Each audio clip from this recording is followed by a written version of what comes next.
안녕하십니까. 지난달에 한국을 다녀오면서 왜 한국이 전 세계 OECD 회원국 중 자살률이 최고일까에 대한 의구심이 있었습니다. 뉴욕에 돌아와서 한인 장의 전문가로부터 한인 사회의 사망 원인 중에 스스로 죽음을 선택하는 비율이 높다는 말씀 또한 들었습니다. 그 원인을 생각하며 정신건강에 대한 말씀을 여러분들과 나누고자 합니다.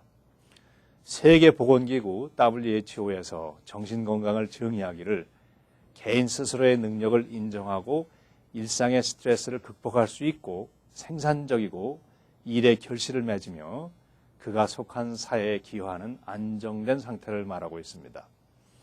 이전에는 정신건강을 한 가지로 정의할 수 없다고 했습니다. 문화적 차이, 주관적인 평가, 경쟁적인 전문 이론들이 정신건강을 정의하는 데 다각적으로 영향을 주었기 때문입니다.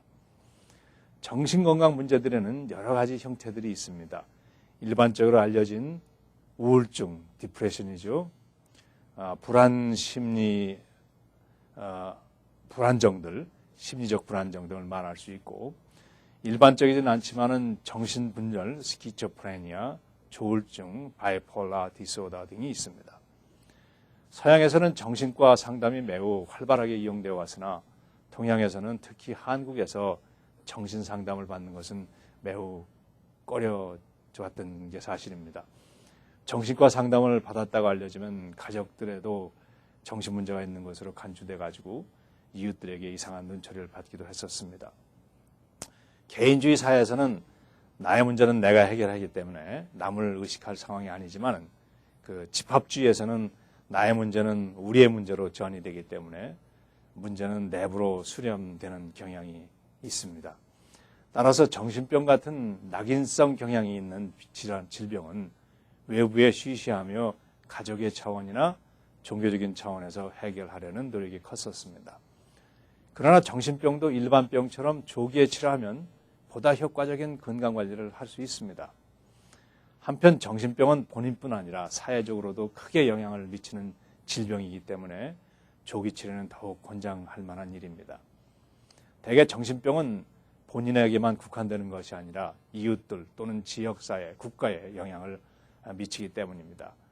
우울증이 자살에 이르는 경우 본인뿐 아니라 여러 사람들에게 영향을 주고 자살은 타인들에게 자살 충동을 유발해서 사회적으로 문제가 야기되기도 합니다.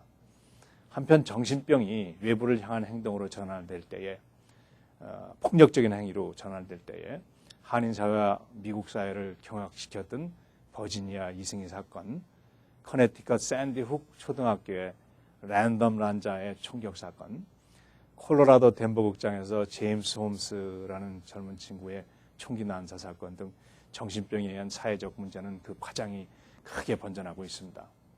정신병도 일반 병처럼 조기 치료하지 아니하면 그 병을 키우게 되고 나중엔 처리할 수 있는 상태에 이르게 됩니다. 미국에 살면서 정신과 상담을 받는 것은 아무런 문제가 아니고 가정의 문제로 인식되지 아니하고 오히려 당연한 일로 받아들여지고 있습니다. 우울증과 불안 심리가 지속되는 경우 또는 다른 정신질환이 있다고 느껴질 때에 본인 또는 가족은 적극적으로 상담을 시작해야 합니다.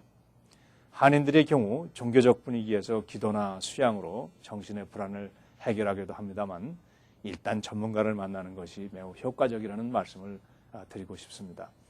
시간상 오늘은 여기서 인사를 드리고 다음 시간에 이어서 말씀을 나누고자 합니다. 안녕히 계십시오.